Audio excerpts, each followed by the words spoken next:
pertenece a Dios y solamente a Dios. Es difícil que podamos definir qué es la gloria de Dios. Es más fácil hablar de ella, es más fácil describir la experiencia que uno ha tenido con la gloria de Dios que lograr definir qué es la gloria de Dios. Y es tan difícil definirla porque resulta difícil encontrar palabras que puedan concentrar en palabras, en pocas palabras, concentrar todo lo que es la gloria de Dios. Cuando leemos la Biblia nos encontramos que los escritores bíblicos que hablaron de la gloria de Dios, como Ezequiel, como Isaías en aquella visión maravillosa, como Juan en la isla del Apocalipsis cuando tuvo su encuentro con el Cristo resucitado, simplemente lo que hicieron fue describir la experiencia, pero no pudieron conceptualizar qué era la gloria de Dios. Dice la Escritura que cuando los discípulos vieron a Jesús en el monte de la transfiguración, solo pudieron decir que su rostro resplandecía, porque la gloria de Dios estaba en ese lugar. Dice la palabra que cuando el templo fue construido, la gloria de Dios llenó ese lugar. Pero nos encontramos que no pudieron describir qué era la gloria de Dios. Lo cierto es, cuando leemos a las Escrituras, que la Biblia nos dice que la gloria pertenece a Dios, que Dios es un Dios glorioso y que Dios habita en su gloria. Cuando hablamos de la gloria de Dios, estamos hablando de esa excelencia de Dios. Estamos hablando de la grandeza y la majestuosidad de Dios. Estamos hablando de que la alabanza es propia y pertenece a Dios. Dice el salmista, hablando de Dios, hablando de esa grandeza del Señor, no a nosotros, sino a tu nombre sea dada la gloria. Y la palabra del Señor nos enseña que Dios es creador de la vida y del universo. Y dice la Biblia que a otro Dios no dará su gloria. Dios es celoso con su gloria. Y Dios comparte su espacio glorioso con nosotros, pero la gloria pertenece solamente a Dios. Amén. Cuando nosotros leemos la Biblia, la historia bíblica, nos encontramos hombres que quisieron usurpar la gloria de Dios. Entre esos hombres nos encontramos, por ejemplo, a Nabucodonosor, cuando dice la Escritura que habiendo construido, habiendo dirigido esa gran Babilonia que llegó a su esplendor en el tiempo en que Nabucodonosor era su emperador, su hombre principal. Dice la Biblia que Nabucodonosor recorrió sus palacios, de lo que conocemos en el mundo moderno como una de las maravillas del mundo antiguo, los jardines colgantes de Babilonia. Y cuando Nabucodonosor recorrió todo aquello, se sintió tan grande, se sintió poderoso, se sintió inmenso, a tal punto que quiso usurpar la gloria de Dios. Toda esa alabanza y reconocimiento que solamente Dios merece porque Él es propio a Él. Dice la Biblia que Nabucodonosor quiso usurparlo y conocemos el resto de la historia. Nabucodonosor padeció de lo que hoy se describe como la zoantropía, una enfermedad donde la persona se comporta como animal. Y ahí Nabucodonosor estuvo viviendo a la intemperie como los animales durante un tiempo, porque el que se exalta hasta lo sumo, Dios lo humilla hasta lo sumo. Por una sola razón, porque la gloria pertenece a Dios. Dios no comparte su gloria. Amén. Dios nos ha compartido de Él mucho, nos ha compartido a su Hijo, nos ha compartido esta tierra. Dice la Escritura que Dios nos hizo poco menor que los ángeles, nos coronó de gloria humana, nos colocó en este planeta donde nada trajimos y nada nos llevamos, pero de todo podemos disfrutar gratuitamente. Pero Dios su gloria no la comparte. Cuando Satanás tentó a Adán y Eva, dice la Biblia que le hizo una pregunta a Eva. Así que Dios les ha dicho, Génesis capítulo 3, que no pueden comer de ningún árbol. Y Eva le respondió, Dios nos ha dicho que podemos comer de todo, excepto del árbol de la vida, de la ciencia del bien y del mal. Y dice la Biblia que Satanás le dijo, Dios los está engañando, porque bien sabe Dios que el día que coman de esa fruta, seréis como Dios. En otras palabras, disfrutarán de la misma gloria de Dios. Ese es el pensamiento de la nueva era, que somos como dioses y podemos llegar a ser Dios. Es el pensamiento de la teología de la prosperidad, donde nos enseñan que somos pequeños dioses con autoridad en nuestra palabra, en nuestra boca, y lo que decimos y declaramos será hecho. Los engaños del tiempo presente no son más que nuevas formas de presentarnos las mentiras antiguas. No somos dioses, somos criaturas de Dios. Y no poseemos y jamás poseeremos la gloria que solamente le pertenece a Dios. En Juan 17, desde el 1 en adelante, Jesús ora al Padre, le dice, Padre, devuélveme la gloria que tuve contigo antes de que el mundo fuese. Porque Jesús tenía la gloria de Dios. Y Él se abstuvo de vivir en su gloria para venir a morir por nosotros, para venir a ocupar nuestro lugar. Pero una vez que Jesús terminó su misión, volvió a asumir esa gloria. Nosotros perdimos la bendición que teníamos como criaturas especiales de Dios, de disfrutar de la comunión con un Dios glorioso, de la armonía, de la amistad con un Dios glorioso. Y Dios, a través de Cristo, nos da la oportunidad de volver a disfrutar de esa comunión y de ser beneficiarios de la expresión de la gloria divina. Pero jamás Dios nos dará a nosotros su gloria, porque Él es celoso con su gloria. Cuando leemos este pasaje de Josué capítulo 6, aparentemente no se nos habla de gloria de Dios. Es un pasaje donde se nos habla de la conquista de una ciudad infranqueable, donde se nos habla de un pueblo que triunfó, donde se nos habla de un líder. Incluso el pasaje el capítulo termina en el verso 27 diciendo, estaba pues Jehová con Josué y su nombre se divulgó por toda la tierra. Y nos hace pensar en una lectura muy superficial que el centro del pasaje era Josué y que la grandeza era para Josué. Pero cuando leemos bien el pasaje nos dice, Jehová estaba con Josué. De manera que todo lo que Josué hizo, conquistó, y todo lo que Josué llegó a hacer, se lo debe a Dios y no a sus propias virtudes. El pasaje, aunque nos habla de la conquista, si leemos bien el pasaje, no hay mérito humano para Israel en esta conquista. Israel no peleó. Israel no disparó, como decimos en Cuba, un chícharo. Israel no hizo absolutamente nada para vencer al enemigo. Todo lo que hizo fue obedecer las instrucciones de un Dios de gloria y al final reconocer que la gloria pertenece al Señor. El pasaje habla de la conquista de Jericó. Jericó era una de las ciudades más antiguas del mundo, construida miles de años antes de Josué. Era impresionante por la seguridad que ofrecía. Una ciudad realmente impenetrable. Los cananeos consideraban a Jericó una ciudad invencible. ¿Por qué? Bueno, escuche esto. Los muros de Jericó, esas murallas que cayeron, dicen los estudiosos que tenían partes donde la altura llegaba a 7.5 metros. ¿Usted se imagina? Ninguno de nosotros tiene 2 metros. Imagínense, 7.5 significa 4 hombres, 4 personas. El más alto aquí yo creo que es Josué. Imaginen 4 Josué. Así eran aquellas murallas. Pero no solamente eran de altas así, sino que las murallas tenían muchos espacios, muchos lugares donde el ancho llegaba hasta 6.5 metros de ancho. Así que imagínense cómo tumbar esa muralla, cómo derrumbar esa muralla.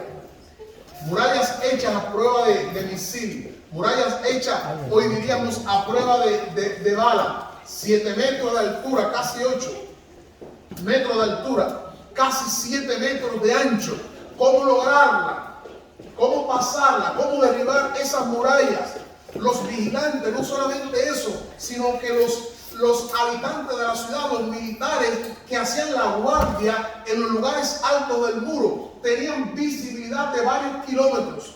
De manera que cualquier ejército que viniese a atacar a Jericó desde la distancia, a kilómetros de distancia, antes de llegar a la ciudad, ya serían vistos. Por aquella ciudad que tenía hombres entrenados, hombres preparados y una seguridad extraordinaria. Todo esto nos dice algo, y es que conquistar a Jericó no era una tarea de humanos. No existía táctica militar. No existían recursos militares en aquel entonces como para que un pueblo no acostumbrado a la guerra, como lo era Israel, pudiese vencer a Jericó, pudiese conquistar Jericó y mucho más. Para llegar a la tierra prometida, tenían que atravesar Jericó. Para llegar a la tierra prometida, tenían que vencer y conquistar Jericó. Lo que significa lo siguiente: si para llegar a la tierra prometida tenemos que vencer a Jericó, y Jericó es una ciudad con estas características, y no podemos vencerla, tampoco llegaremos a la tierra prometida. ¿Ha vivido usted alguna experiencia así? Donde hay algo que quiere lograr al final, pero se da cuenta que en el camino hay obstáculos que usted humanamente no puede vencer, ni podrá vencer jamás con sus fuerzas. Y por tanto, cuando usted mire esos obstáculos, muchas veces renuncia al premio final. Renuncia a lo que Dios le va a dar, porque se da cuenta que los obstáculos que hay en el camino son invencibles. Es como aquella esposa cuyo marido era muy alcohólico, y ella un día le dije: vamos a orar y verás que tu esposo puede convertirse. Y me dijo: pastor, pero para eso tiene que dejar el alcohol. Y dije: no, es al revés, se convierte y deja el alcohol. Pero ella veía que era imposible lograr esto porque a su marido le era imposible vencer ese vicio. ¿Cuántas veces, amados hermanos, nos ponemos a pensar y estamos en la misma situación? Hay cosas que queremos lograr, pero hay barreras en el camino que no podemos vencer humanamente. Y cuando esas barreras están en el camino y nos percatamos que no podemos vencerlas, muchas veces renunciamos al premio final porque nos concentramos en las barreras del camino que no podemos vencer. Este era un caso así. Jericó estaba en el camino como una ciudad infranqueable. Dios, amados hermanos, le dio al pueblo de Israel un inicio en la conquista que fue muy duro. Realmente muy duro. Y eso nos pasa muchas veces a nosotros. A veces nosotros tenemos inicios en el trabajo o en la escuela o en la familia, inicios o en el país muy duros, tan duros que a veces uno está a punto de renunciar. A veces incluso la iglesia, cuando comienza, sus principios son muy duros también. Le pasó a la iglesia del Nuevo Testamento: persecución, muerte, mataron a Jacobo, mataron a Esteban. Había una persecución cruel. En el año 60, Nerón se levantó en cruel persecución contra los judíos, pero especialmente contra los cristianos. Los emperadores del siglo I y del siglo II también fueron crueles perseguidores de la iglesia. Los inicios de la iglesia, amados hermanos, no fueron en un local de aire acondicionado con todas las cosas. La iglesia y todas las cosas que Dios ha comenzado han tenido inicios difíciles, donde la única razón por la cual uno continúa es por la confianza que tenemos en el Dios que nos guía. Amén. Y cuando Israel cruzó el río, o cuando Israel comienza el libro de Josué, nos encontramos un problema. El primer problema es el problema del río Jordán. ¿Cómo cruzar un río crecido? El segundo problema con que se encuentra es un Jericó que no es fácil de conquistar. ¿Cómo atravesar esa ciudad cuyos muros son tan altos y tan anchos que no hay quien pase? Con estos dos inicios es suficiente como para renunciar a la tierra prometida. Pero déjenme decirle algo, hermano. Dos cosas. Primero, la tierra prometida vale nuestro sacrificio. La tierra prometida valía el sacrificio y la constancia de ese pueblo. Y segunda cosa que les digo es, Dios es sumamente confiable como para que a pesar de los obstáculos del camino, sigamos adelante con Él. Sigamos adelante con Él. Dios no nos ha prometido camino fácil, pero sí nos ha prometido dos cosas: su compañía y un final bendecido. Amén. Y eso es lo que nos sostiene a nosotros. Dios nos ha de acompañar siempre y nos dará un final bendecido. No hay nada imposible para Dios. Absolutamente nada. ¿Qué nos enseña este pasaje? Entre otras cosas, ¿qué queremos compartir con ustedes de este pasaje? Primera cosa, recuerden que titulamos el sermón "La gloria pertenece a Dios". En primer lugar, la gloria pertenece a Dios porque la gloria pertenece a Dios por sus planes y propósitos grandes y diferentes. Por sus planes y propósitos grandes y diferentes. Por eso le damos la gloria a Dios. ¿Cuáles son nuestros planes? ¿Qué planes tenemos nosotros en la vida? A veces tenemos planes que son demasiado grandes, que son ilusos, utópicos, y otras veces tenemos planes que son demasiado pequeños comparados con lo que Dios tiene. Pero la gloria, cuando pensamos en Dios y buscamos a Dios, nos damos cuenta que Dios tiene planes mucho más grandes que los que tenemos. Voy a decir algunos ejemplos. Cuando Juan estaba en la isla de Patmos, desterrado, Juan solamente veía en ese momento el sufrimiento por la fe. Veía y sabía cómo morían los cristianos perseguidos por los emperadores. Juan se veía envejecer, habiendo sido llamado para predicar el evangelio como un mensajero del cielo, como un apóstol. Se veía envejeciendo y muriendo en una isla. Para Juan quizás los planes terminarían allí, pero Dios llevó a Juan a la isla de Patmos no simplemente porque a alguien se le ocurrió desterrarlo, sino porque en el plan de Dios, mucho más grande que el plan del emperador, había la idea y la concepción de darle a Juan en esa isla una visión que por los años de los años perduraría y guiaría a la iglesia. Y entonces cuando leemos Apocalipsis y vemos esa visión tremenda del cielo, esa visión del Apocalipsis, Dios no se la dio a Juan en el palacio, Dios no se la dio a Juan en su casa, Dios no se la dio a Juan en el templo cómodo de Jerusalén, Dios no se lo dio a Juan en una casa reunida entre creyentes adorando y cantando libremente. Esa visión Dios no se la dio a Juan mientras paseaba en el campo con los amigos. Dios le dio esa visión a Juan en el peor momento de su vida. Porque hay muchas bendiciones que Dios reserva para nosotros en el peor momento de nuestra vida. Porque el peor momento de nuestra vida es el momento cuando más amamos a Dios. Es el momento cuando más nuestra mente se abre a Dios. Es el momento cuando nuestro corazón más busca de Dios. Es el momento cuando el médico dice la enfermedad no tiene retroceso. Es el momento cuando te llaman de alguna oficina y te dicen te vamos a quitar tu casa y todo. Ese momento cuando te dicen te vamos a devolver a tu país. Ese momento cuando nos caen noticias muy duras en la vida y nos damos cuenta que no hay alternativa, no hay abogado, no hay médico, no hay nadie que nos ayude. Muchas veces es ese momento cuando hacemos lo que hizo Juan en Apocalipsis 1. Dice Juan, yo estaba en el Espíritu. En ese peor momento de mi vida, yo estaba en el Espíritu. Y fue en ese momento cuando Dios le dio la visión del Apocalipsis. Y Dios le mostró los planes que Él tenía, planes grandes y majestuosos. Por eso es que cuando termina el Apocalipsis, Juan dice así, amén.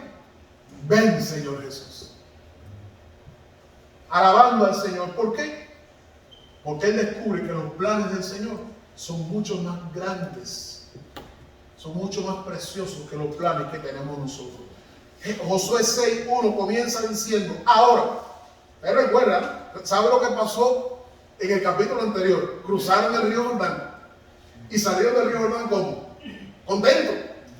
Salieron contentos, cruzamos el río, ni nos mojamos, no se ahogó nadie, no sabemos nadar, no tenemos barco, pero cruzamos. Salieron muy contentos, estaban felices, pero al terminar de cruzar el río Jordán se encuentran con un problema más grande que el río Jordán. Nos encontramos con una ciudad donde no podemos entrar.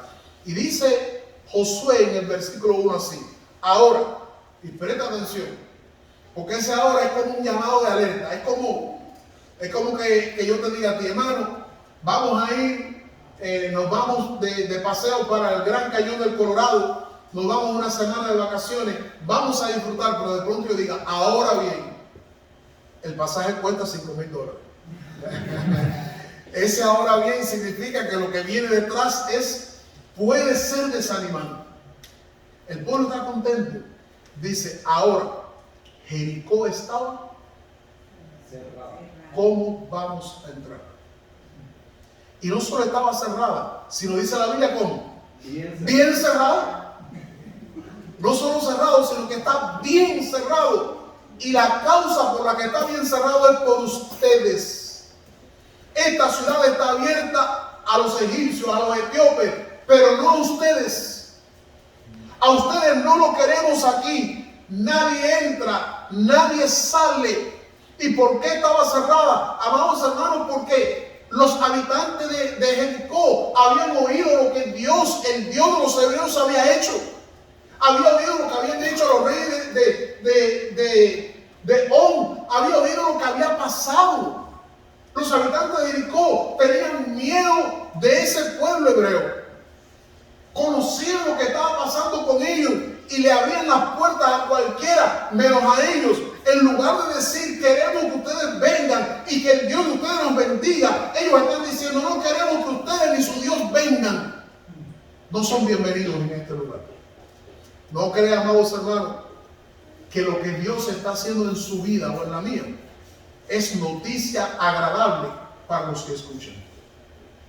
A veces lo que Dios está haciendo en su vida es tan lindo que la gente se levanta contra eso y no quiere saber de eso. Prefieren a una persona destruida como una persona cristiana en la misma iglesia donde crecí en mi adolescencia. Se convirtió al evangelio, pero su padre era un fiel seguidor de la doctrina marxista, leninista, un comunista en extremo. Y cuando su hija llegó a su casa, convertida, siendo fiel a Dios, una mujer de bien, su padre le dijo, prefiero verte entrar aquí todos los días a las 12 de la noche como un hombre diferente que verte entrar aquí regresando de la iglesia. Y ella tuvo que irse a vivir a otra casa. Una de las personas que ha pagado el precio por su fe.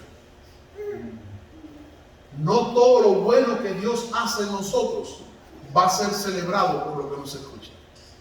Y Jericó cerró las puertas al pueblo hebreo porque había oído lo que Dios hacía a través de ellos. Pero los planes de Dios son grandiosos, son maravillosos y por ello celebramos la gloria del Señor. Dice la Biblia que aunque Jericó estaba cerrado, aunque nadie entraba ni salía, aunque ningún hebreo podía entrar, el versículo 2 dice, mas Jehová dijo a Josué, ¿qué cosa? Yo he entregado en tu mano a Jericó y a su rey. ¿Con qué? Con sus manos. Todos los hombres de guerra que se oponen los he entregado en tus manos. Al rey lo he entregado en tus manos y a la ciudad la he entregado en tus manos. Porque aunque los planes de Jericó son estos que ustedes no entren, los planes míos son diferentes. Son diferentes. Amados hermanos, Isaías dice que los planes de Dios y los pensamientos de Dios y los proyectos de Dios son más altos que nuestros pensamientos. Amén. A veces nosotros nos sentamos y nos dormimos en nuestros pensamientos. Y creemos que le traemos a Dios una buena idea. Es como cuando uno le trae un buen proyecto a alguien y esa persona te dice, está muy bueno, pero yo tengo lo mejor. Cuando hay una puerta, amados hermanos, que se cierra en tu vida, y eso se lo digo a usted y me lo digo a mí también. Cuando hay una puerta que se cierra en tu vida, no te entristezcas. Ni siquiera dediques tiempo a mirar atrás esa puerta. No. Cuando hay una puerta que se cierra en tu vida, si tu vida está guiada por Dios y bajo las manos de Dios, no te preocupes, sigue mirando adelante, porque esa puerta que se cierra, Dios la ha permitido para que no mires a ella, porque hay una puerta que Dios abrirá para ti. Aleluya. Y dice la Escritura que esa puerta que Dios ha abierto, aunque somos un grupo, manada pequeña, nadie la puede cerrar. Amén. Jericó tenía sus planes, pero Dios tenía sus planes para su pueblo. Y en medio de aquella experiencia, Dios le ratifica a Josué. ¿Se dan cuenta del contraste? Jericó está cerrada, no pueden entrar. ¿Quién sabe si hasta alguno en el pueblo apareció y dijo, no podemos entrar, no vamos a entrar?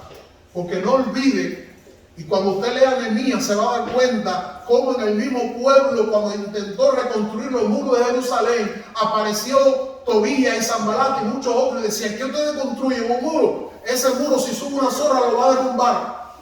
¿Para qué están construyendo? Eso se va a destruir, porque nunca falta cuando el pueblo de Dios emprende algo, cuando tú emprendes algo para la gloria de Dios, nunca falta la voz que viene y te desanima para que no sigas adelante. Pero cuando ese momento llega, tú tienes que definir entre si le doy oído a esa voz desanimante o a las promesas de Dios.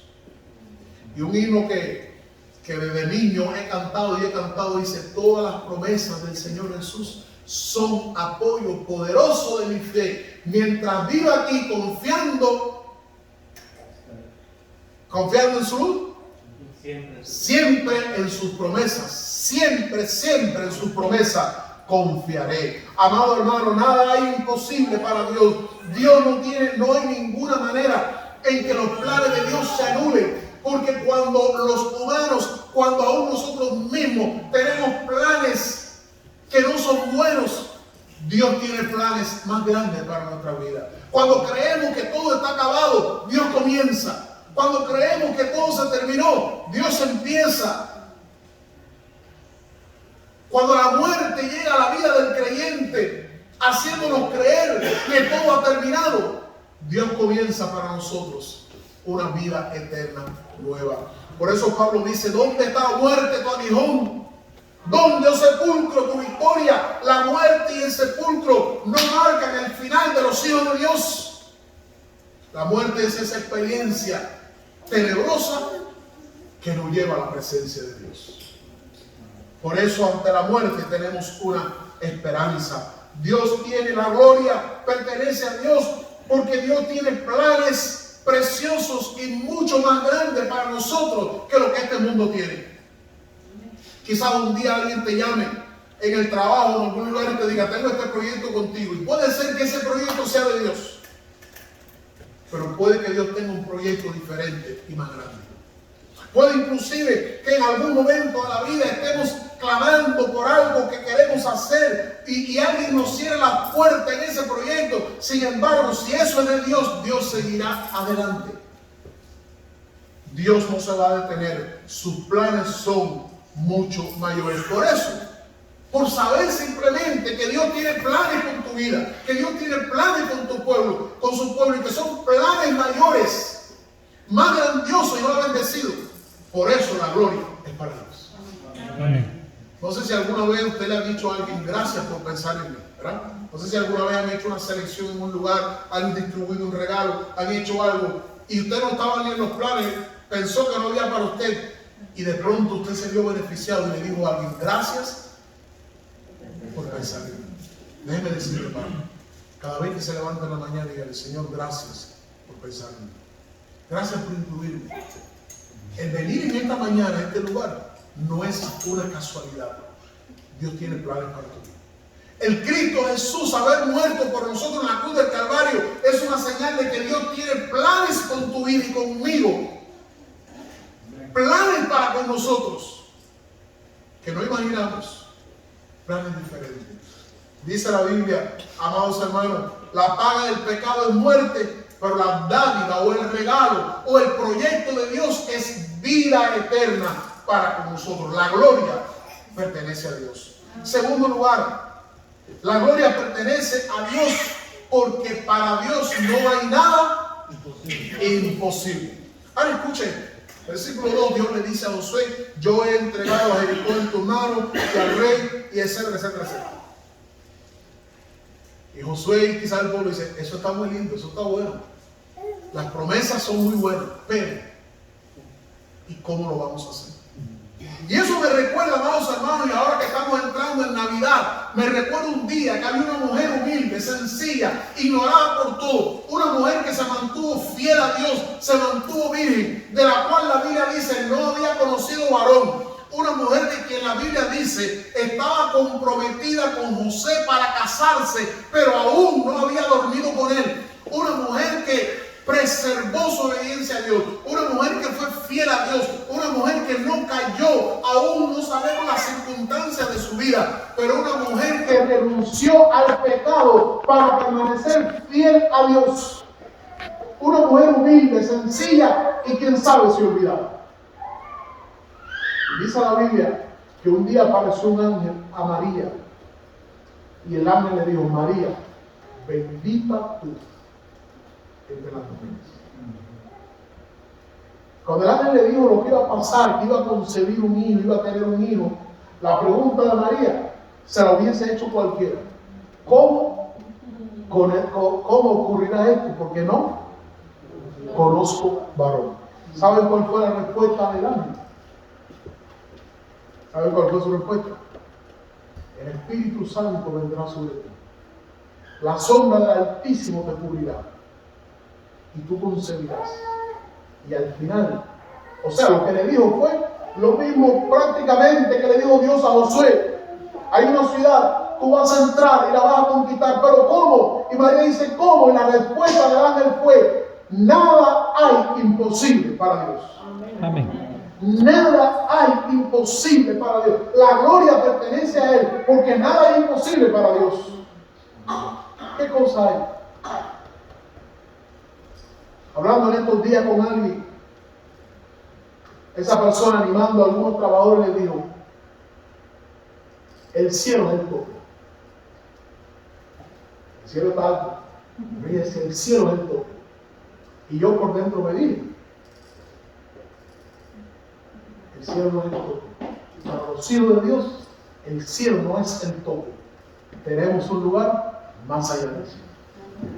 Tenemos un lugar para nosotros mucho más allá. Mucho más allá. ¿Cuál es el tope? El tope es lo que Dios quiera. El límite es lo que Dios quiera. La palabra a María fue: nada es imposible para Dios. A Belén fue: no eres la más pequeña entre las ciudades de la tierra, porque de ti vendrá el Salvador. Eso me hace pensar en Abraham, cuando Dios un día le dijo a Abraham y a Sara: van a tener un hijo, y pasaron los años, y Abraham queriendo tener el hijo, y Sara también. Dice la Biblia que le dijeron: Abraham, duerme con Agar. Y Abraham durmió con Agar, y ella concibió y tuvo un hijo. Y déjeme decirle que ese hijo ha sido, o la descendencia de ese hijo, la desgracia en la humanidad. Porque cuando Dios nos da una promesa o Dios nos pide que hagamos algo, escuche esto: hagámoslo al estilo de Dios. Siempre que nosotros queremos hacer algo para Dios y comenzamos a hacerlo por caminos turbios, Dios se aparta. Porque Dios es un Dios santo. Dios no habita en el pecado, no habita en la mentira, no habita en lo turbio. Dios no habita en el engaño. Dios es un Dios que tiene el poder para, aún en medio de toda la oposición, hacer su voluntad. Y la palabra de Abraham fue: vas a tener un hijo. Y Sara se rió, pero al año siguiente ya tenía su hijo. ¿Por qué? Porque nada hay imposible para Dios. La gloria pertenece a Dios. Nada hay imposible para Él. El versículo número 13 en adelante, Dios comienza a explicar y le dice: rodeen la ciudad todos los hombres de guerra, vayan alrededor de la ciudad una vez y háganlo durante 6 días, y los sacerdotes vayan delante, y cuando, versos 3, 5, y cuando toquen prolongadamente el cuerno y griten, va a ocurrir algo. Los muros se van a caer. Los físicos han tratado de explicar la caída de los muros de Jerusalén, de Jericó, han tratado de explicarlo, cosa que aunque científicamente puede ser explicada, en este caso no es aplicable, por una cosa que es conocida en la física como fenómeno de la resonancia, y es que cuando dos frecuencias se unen, algo se puede romper. Y eso explica cómo una persona cantando puede teóricamente llegar a romper una copa de cristal. Si la frecuencia de su voz coincide con la de esa copa, puede romperse. Es como cuando hay una bomba que explota en un lugar y la onda expansiva recorre distancia y puede romper los cristales que hay. Pero en este caso no se aplica porque un muro de 7.5 metros de alto y 6.5 de ancho no se cae por los gritos de un pueblo. No sé si te ha visto algo. No se cae así. Solo se cae por una intervención divina. Y nosotros creemos eso porque creemos, como dice la Escritura, que el Dios que creó el mundo, que el Dios que creó la vida, que el Dios que creó este planeta, que el Dios que lo ha hecho todo tan perfecto, tiene el poder también para derribar cualquier muro posible. Amados hermanos, nada hay imposible para Dios, y eso significa que nosotros podemos darle la gloria a Dios siempre, siempre, siempre. ¿Por qué oramos por los enfermos? Porque nada es imposible para Dios. ¿Por qué oramos cuando estamos en situaciones críticas? Porque nada es imposible. ¿Por qué oramos cuando estamos en cuestiones legales, en cuestiones migratorias? ¿Por qué oramos cuando no tenemos trabajo? ¿Por qué oramos cuando hay una situación crítica en la familia? ¿Por qué oramos cuando vemos a nuestros hijos, familiares en las drogas, en la perdición, en el alcohol? ¿Por qué oramos cuando nos dicen los psicólogos no hay posibilidad de salvación? ¿Por qué oramos cuando el médico dice que no? ¿Por qué oramos cuando el consejero dice que no? ¿Por qué oramos cuando todos dicen no? ¿Por qué seguimos orando? Porque nada es imposible para Dios. Amén. Fue el caso, amados hermanos, de Jairo cuando fue a ver a Jesús y le dijo: Maestro, mi hija está gravemente enferma. Y Jesús salió con Jairo, pero hizo algo en el camino. No es la primera vez, no fue la última vez que Jesús lo hizo. Cuando Marta y María le dijeron: ven, que nuestro hermano está enfermo, Jesús se quedó unos días más. Y ahora cuando Jairo le dice: ven, que mi hija está gravemente enferma, Jesús va con él, pero en el camino una mujer lo toca. Y esa mujer es sanada de flujo de sangre, una enfermedad de 12 años. Se quedó sin dinero, lo pagó todo en seguros médicos, se quedó sin un centavo, en la bancarrota. Y ahora en su bancarrota, cuando no tiene ningún médico que la atienda, a ella se le ocurre tocar a Jesús. ¿Se dan cuenta, hermanos, cómo muchas veces Dios permite las crisis grandes de nuestras vidas para que nos demos cuenta que más allá de nuestro problema hay un Dios en el cual podemos confiar? Y dice la Escritura que estando en esa conversación se apareció alguien y le dijo: Jairo, ¿qué cosa? ¿Recuerdan? No molestes más al maestro, tu hija.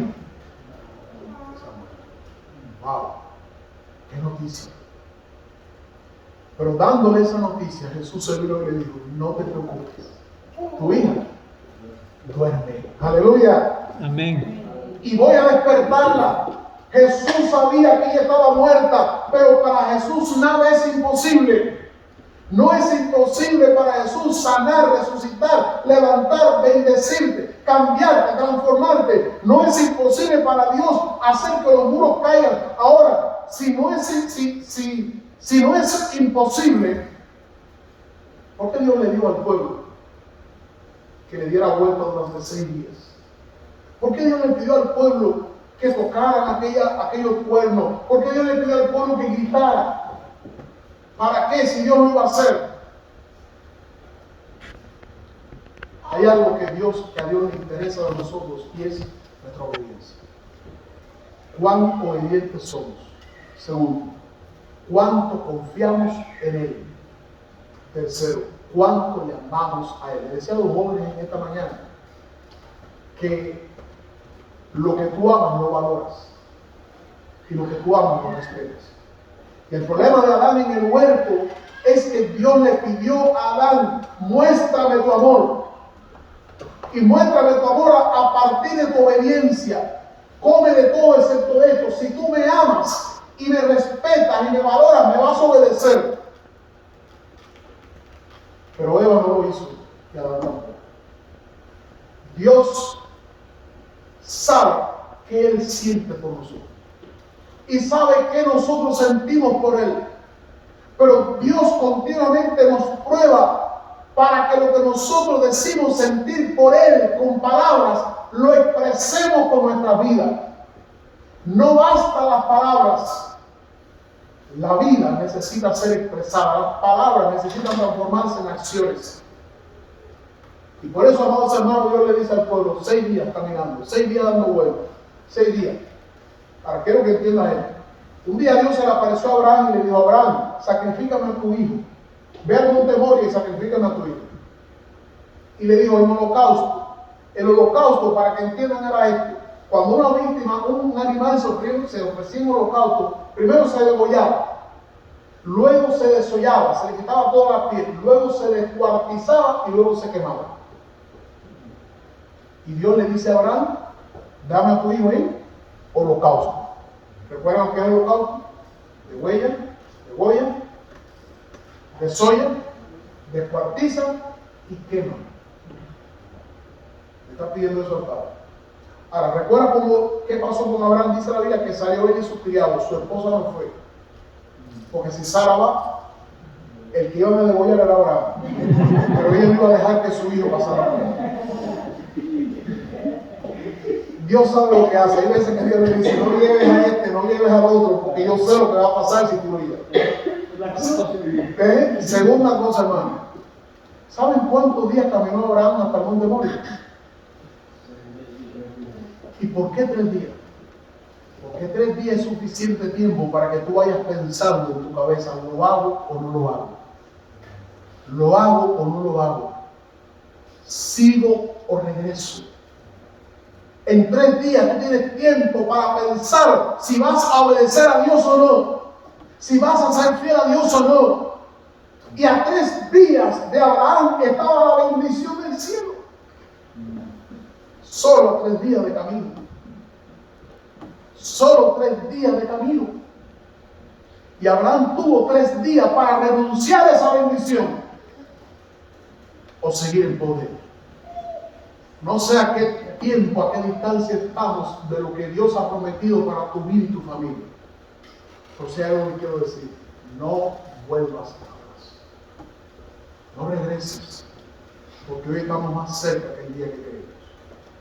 Y dice la Biblia que Abraham llegó. Y aquí están 6 días caminando. Y yo me imagino que el primer día salieron caminando contentos. Vamos a darle vueltas a Jericó para tumbarlo. Y el segundo día iban contentos, porque ya el tercero dijeron, oye, Jericó está grande, estamos cansados. Y el cuarto dijeron, ¿cuándo se va a caer esto? Y el quinto, oye, otro día más. Y el sexto, ya estaban cansados, querían quedarse en su casa. Pero Dios dijo 6 días. Como le dijo también Samuel a Saúl, espera 7 días. Y cuando llegó el 7º día, Saúl no aguantó y ofreció sacrificio. Y Dios le dijo, has sido desechado por no esperar. Tenemos que aprender la paciencia, sabiendo que nada es imposible para Dios. Que Dios lo mismo puede hacerlo hoy, que mañana, que el mes que viene. Pero si Dios dijo que lo hará, lo hará. Amén. No hay espacio para desconfiar en Dios. Dios es un Dios probado. Así que dice la Biblia que 6 días caminaron. Y después de caminar 6 días, le hago una pregunta, hermano. Después de caminar 6 días, ¿hay fuerza para gritar? ¿Quién grita después de 6 días? Después de ese día lo que queremos es tirarnos al piso. Pero caminaron 6 días y al 6º día los sacerdotes sonaron su trompeta y el pueblo gritó. Y cuando el pueblo gritó, un milagro ocurrió. No por el grito del pueblo, no por el toque de la trompeta, no por la multitud. Los muros se cayeron por el poder de Dios. Amén. Pero esa manifestación del poder de Dios tuvo que ser precedida por obediencia y expresión de amor. Eso no es difícil. Para Dios no es difícil derrumbar un muro en segundos. Lo difícil es para nosotros permanecer 6 días en obediencia.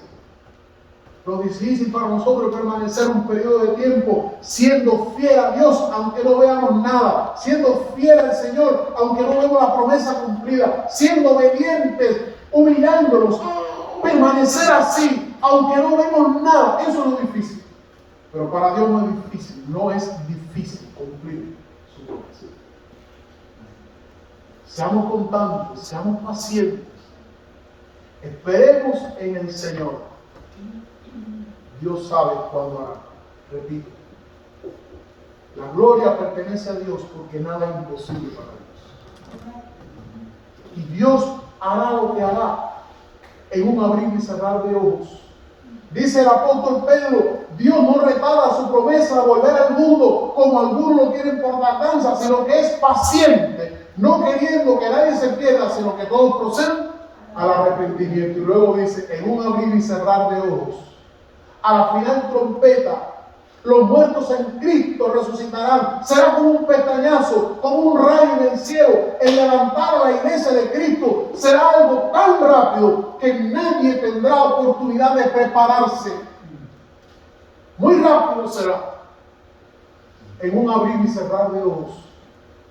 Pero Dios nos ha dado tiempo para prepararnos, tiempo para ser fieles.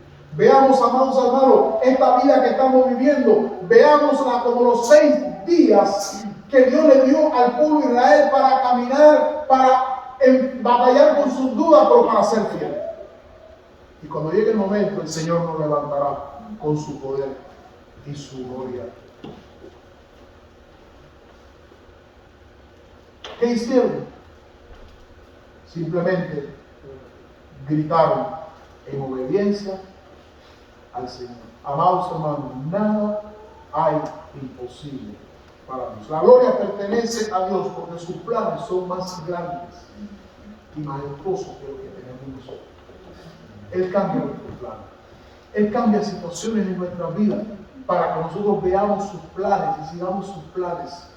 La gloria pertenece a Dios porque nada hay imposible para Él. La gloria pertenece a Dios porque Él es un Dios de misericordia. Un Dios de misericordia.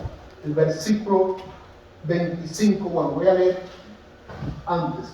El 17 dice, y será la ciudad anatema a Jehová, con todas las cosas que están en ella. Solamente Rahab la ramera vivirá. Versículo número 25. Mas Josué salvó la vida a Rahab la ramera. Usted se percata de algo, hermano. Las 2 veces que se menciona Rahab aquí, como que se le describe. La ramera. Eso es para que recordemos quién era Rahab. Para que recordemos quién era Rahab, pero cómo Dios tuvo misericordia de ella. La gloria pertenece a Dios porque Él es un Dios de absoluta misericordia, lo cual significa para nosotros que Dios es un Dios que se compadece, Dios es un Dios que se duele, Dios es un Dios que inclusive cambia su comportamiento o el dictamen que hay sobre una persona. Dios lo cambia a partir de la actitud de arrepentimiento de esa persona. ¿Qué es la misericordia? Es esa expresión de compasión, es esa actitud de parte de Dios en la cual Dios no actúa conforme a lo que merecemos, sino conforme a lo que necesitamos. ¿Qué merecemos en la vida como pecadores? El juicio de Dios. ¿Qué merecemos por haber fallado? La condena de Dios. ¿Qué merecemos por nuestra vida y conducta? El castigo de Dios. Pero ¿qué necesitamos? La compasión de Dios. Dice la Biblia, hablando de Jesús, en Mateo 9, que Jesús recorría todas las ciudades y aldeas. Y al ver las multitudes como estaban, dispersas como ovejas sin pastor, sintió compasión por ellas, misericordia por ellas. Amados hermanos, cada mañana, cuando nos levantemos, recordemos lo que dice el profeta ahí en el libro de Lamentaciones, con lo que dice el profeta Jeremías. Nuevas son sus misericordias. Cada mañana son nuevas sus misericordias. Cada amanecer es nueva su misericordia. En esta semana vi su misericordia. Le decía a los hermanos que yo creo que en esta que tuve varios días con la presión arterial por encima de 200 y por encima de 120. suficiente como para, a mi edad, haber tenido un paro, un infarto, no sé. Porque el día un día que me sentí mareado, que me caía, no tenía cómo medir la presión, pero el día que compré el esteto y el fimo para medir la presión, me sentía mejor. Había ciertos malestares que ya no tenía, y cuando lo medí tenía 180 con 120, suficiente para ir a emergencia. Y cuando yo me di cuenta, vamos a hablar de cuánto estaba, y me di cuenta luego, fui a buscar a la casa de un pastor una pastilla, y ese pastor llamó a una hermana, a varias hermanas. Esa respondió, y la hermana dijo: pase por aquí a buscar la pastilla. Y me dice: mi niña acaba de llegar, mi hija es médico. Y me di cuenta, no hay casualidad. Y esa hermana médico se encargó de atenderme y darme algunas orientaciones.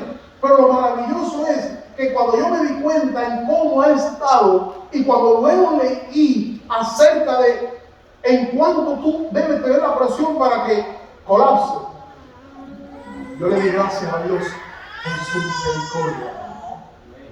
Por su misericordia. Porque por la ley del cuerpo humano debió haber colapsado. Pero por la misericordia de Dios estamos en pie. No a nosotros, sino a su nombre, la gloria. No soy yo, no usted, no somos nosotros. Es Dios que se complace en ser misericordioso para que nosotros le demos la gloria y la alabanza a Él. Hay muchas cosas que han ocurrido en la vida de nosotros que nunca tendremos memoria de ellos, que no lo recordaremos.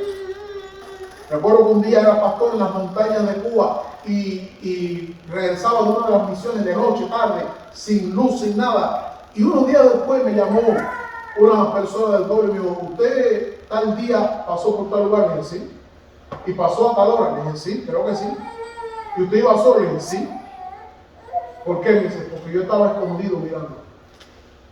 Claro, esa persona no quería hacer nada contra mi vida, pero me hizo recordar a un hermano que era pagador de una compañía hace 50, 60 años atrás, y él venía, había ido a recoger el dinero para hacer los pagos, y 4 delincuentes, eso fue real en Cuba, 4 delincuentes lo velaron porque sabían que él pasaba por allí para con el dinero, y lo velaron para cuando él pasara a matarlo y recoger el dinero.